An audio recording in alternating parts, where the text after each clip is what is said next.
It's it's great to see familiar faces, and to the familiar faces, yes, I'm representing Zimbabwe. For those that know, it's a wonderful opportunity to be here, and congratulations, John and team. I think this was long overdue and perfectly timed, particularly after the COVID pandemic. I think this is wonderful. Thank you. I want to talk about Zimbabwe specifically, and I want to talk particularly about the opportunities that the airport environment is providing in Zimbabwe and the wonderful works that are happening. And we really would like to form some form of partnership with all of you, with some of you, with all those that are willing to start a relationship with us. So I was listening to my brother from Zambia, and funny story is, he mentioned Victoria Falls, he mentioned Kariba, and I was sitting here thinking, we have Victoria Falls and we have Kariba. So it's an interesting discussion, but we are partners, and Zambia and Zimbabwe are practically the same country. And Zimbabwe is a country which borders Zambia, South Africa, Botswana, and Mozambique. 16.3 million population, and it's a country that has seen its some tough times in the past, and it has started to see some growth in the past few years. And what I find particularly fascinating are the interventions and the willingness of the Zimbabwean government to listen to the industry over the past few years, and there have been some interventions that have come, that have been put in place, and this is quite exciting, and I'm very happy to talk about it. The first thing is the engagement and re-engagement policy that the Zimbabwean government has taken, and it's quite promising because there were certain years where Zimbabwe was not necessarily engaging, and there was some level of antipathy. And then there's significant ease of doing business reforms, and there's a call for investments and elimination of bottlenecks, and the establishment of a one-stop investment service center in the Zimbabwe Investment Development Agency. And for those that are in the tourism business and that know Victoria Falls, the Victoria Falls has been designated, among other areas, as a special economic zone, and it brings about a vast amount of opportunities and a vast amount of incentives. And there are other incentives that have come into play, particularly in tourism business, in manufacturing businesses, and other businesses of that kind. And I would just highlight a few of the incentives. I want to speak to this first before I start talking about the opportunities that are available in the airport space.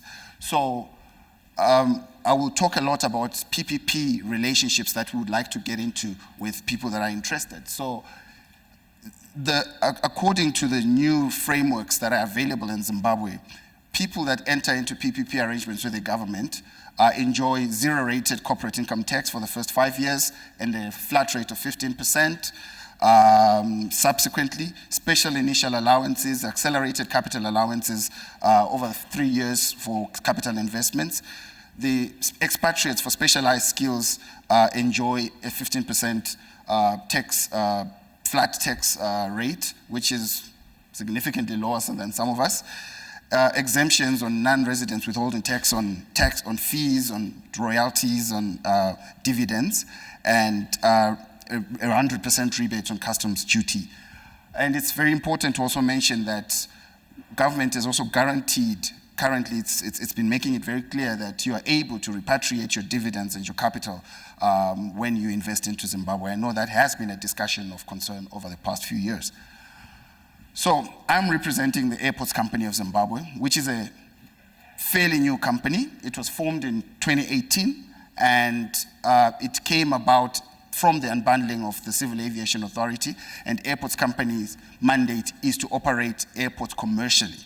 So we have a very clear mandate to operate these airports very commercially, and you'll see what we have been tasked to do is quite a tall order. I just need to highlight one very interesting aspect from a business development perspective. We have been told by the government to diversify and grow our revenues. The government is our shareholder. And what you see, when we took over, non-aeronautical revenues for for Airports Company of Zimbabwe were less than 8%, 9%, just under 9%. Our strategy envisages that they should grow to 30% within the next 3 years. So it's quite a steep climb, and we're hoping we can achieve it with some of these projects that we're going to talk about. If you can just allow me to go back a little bit. So in trying to achieve that, ACZ is looking at various business development initiatives, one of which is route development, destination marketing participation, collaborations, and I see my sister Winnie is there. We work very closely together with them. We work very closely together with the Tourism Authority, the Investment Development Agency, and we work together with the private sector as well. And we're trying to make sure that we share ideas as much as we can. There's a lot of collaborations. There's a lot of stakeholder engagement and facilitation, and most importantly, non-aeronautical revenue development. And that's our primary focus as ACZ in the coming few years. It is in that regard that the projects that I will be speaking to will be geared towards that. But first, in the past few years, Zimbabwe has really tried to modernize their airports you will see that Victoria Falls International Airport got a facelift and an expansion from 500,000 passengers per annum to a capacity of 2 million passengers per annum. And very recently, Harare, which is Robert Mugabe International Airport, has actually just finished. As we speak right now, we are planning for the commissioning of the new expanded terminal, which will be commissioned within the next few weeks. And it is increasing from 2.5 million passengers per annum to a capacity of 6 million passengers per annum. And there's been a lot of work in terms of expanding the number of aero bridges, new equipment, very interesting developments from ARFA facilities and a whole lot of other facilities that have been put at the airport. So it's quite exciting. But what hasn't happened yet is a lot of work that speaks to issues around landside development. And the first priority that we have as ACZ is the development of master plans. So as we speak right now, our master plan for the 3 main airports, we have the terms of reference ready, and I know we went to market I think a year ago. ACZ went to market.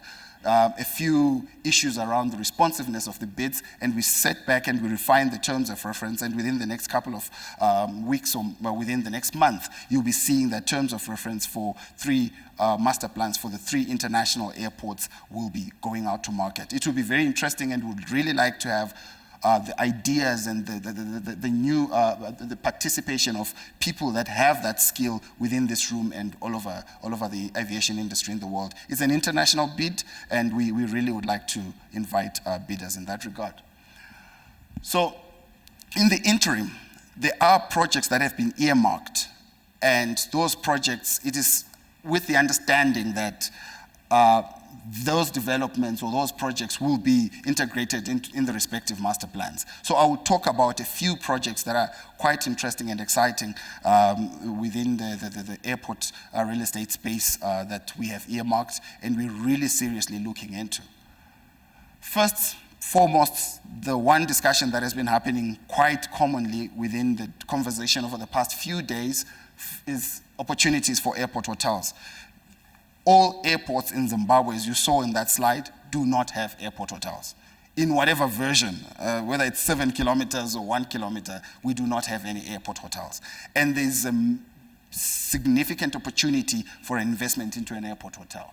So we have been talking, there have been expressions of interest from various operators and brands, and currently we're really looking at how exactly we can really fine-tune and put this into workable plans and get the best out of these proposals that are coming. And we are open, and we're very open as a team to speak to anybody who's interested to share ideas with us in that regard. So this is one thing that the government and ACZ has made it very clear that we really need to look into this. Secondly, if you look at the location of ACZ airports within the country, you see that they're either in business hubs or tourist destinations. With Wange, for instance, which is right inside a very large national park. And we have Kariba, which is right next to the largest man-made lake, and Buffalo Range, which is also very close to a national park. Those are high-value tourist destinations. And ACZ is seriously thinking about finding operators and developers to help put lodges in airport land, enter into some form of public-private partnership so that those lodges can be developed. We have the numbers, we have the land, we have all those opportunities, and what is now left is for us to craft some version of agreement which involves participation from all angles of the industry, both private and public participation. So some of the few projects that I just need to highlight in a nutshell. The first one is the second phase of the current project that we've just finished, which we have done the terminal, we have done an extended apron. However, our current cargo facilities are quite fragmented and they are not carrying the capacities that we would like to carry. And we have quite ambitious goals when it comes to development of cargo and including agro-related cargo that's going to come out of Zim. So we are looking for partners to partner with to put together a cargo terminal at Harare Airport, Robert Mugabe International Airport, and in some version of a PPP arrangement. Secondly, for the three main airports, we have already gone out on tender. We've shortlisted people that will partner with in the development of solar farms at the three main airports. That is Robert Mugabe in Harare, Victoria Falls, and Joshua Mqabo Nkomo in Bulawayo. So this process already commenced, and we are anticipating that once it's finalized, we'll put a 5 megawatt solar farm at Harare, 5 megawatt solar farm at Victoria Falls, and a 3 megawatt solar farm at Bulawayo, Joshua Mqabo Nkomo.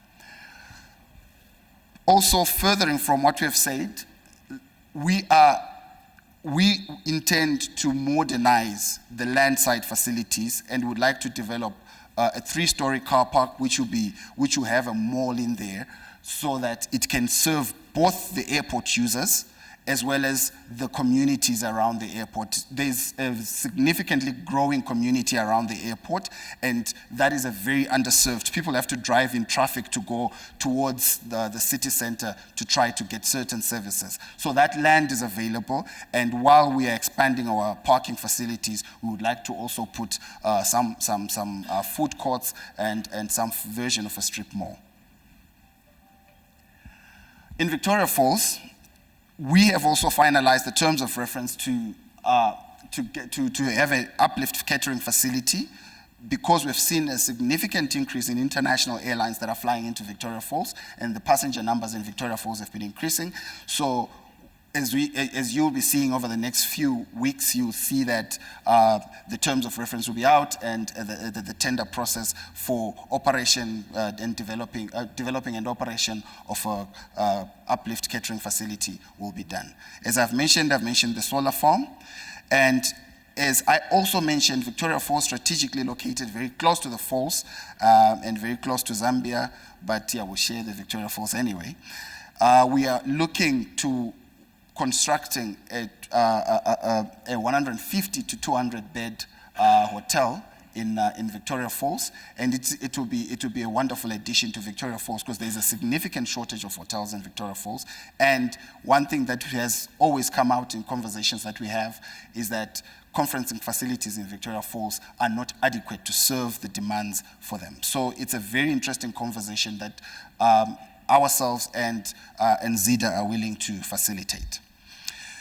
In Joshua Mqabo Nkomo in Bulawayo is a manufacturing city, and there's been calls by the industry in Bulawayo. You've been engaging with them over the past few weeks, and they've constantly been calling for us to develop cargo facilities, and it is very urgent that this happens because it's either cargo has to be ferried by road out of Bulawayo into Harare, or in some instances to Joburg.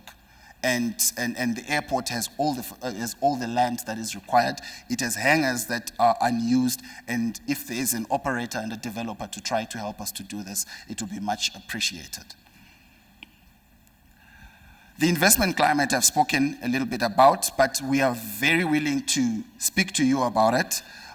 Zimbabwe has put very recent legislation into PPP transactions, and all of this is managed by the Investment Development Authority, and they are a one-stop shop when it comes to investment. So all of your investments would have to go through them, and they are the ones that do the assessments for PPPs, and they engage with all the parties that are involved, including the government, ourselves as the airport operators, and anybody else who's within the chain of activities that is required there.